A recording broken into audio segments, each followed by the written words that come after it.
பொறையாறில் ரூபாய் 38 லட்சம் செலவில் தாங்கள் படித்த கல்லூரி கட்டிடத்தை உயர்த்திய முன்னாள் மாணவர்கள்.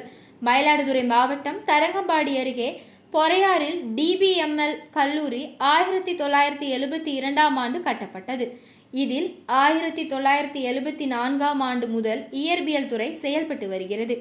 இத்துறையில் 1980 முதல் 2000 வரை 20 ஆண்டுகளில் பயின்ற முன்னாள் மாணவர்கள் கல்லூரிக்கு தொடர்ச்சியாக பல்வேறு நலத்திட்டங்களை வழங்கி வருகின்றனர்.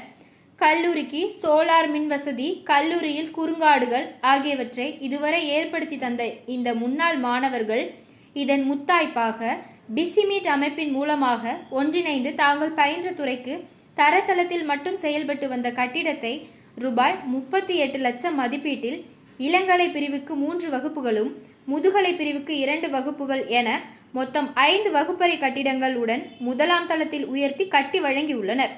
இன்று DLLC பிஷப் கிறிஸ்டியன் சாம்ராஜ் தலைமையில் நடைபெற்ற அதன் சிறப்பு விழாவில் பூம்புகார் சட்டமன்ற உறுப்பினர் நிவேதா முருகன் கலந்து கொண்டு வகுப்பறை கட்டிடங்களை ரிப்பன் வெட்டி இந்நாள் மாணவர்களின் பயன்பாட்டுக்காக திறந்து வைத்தார்.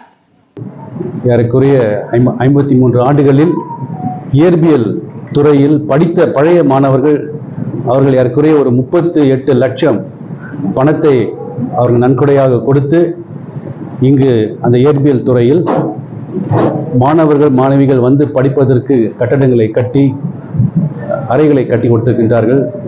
அதை குறித்து நான் அதிக சந்தோஷப்படுகின்றேன். தமிழ் சுவிசேஷ திருச்சபை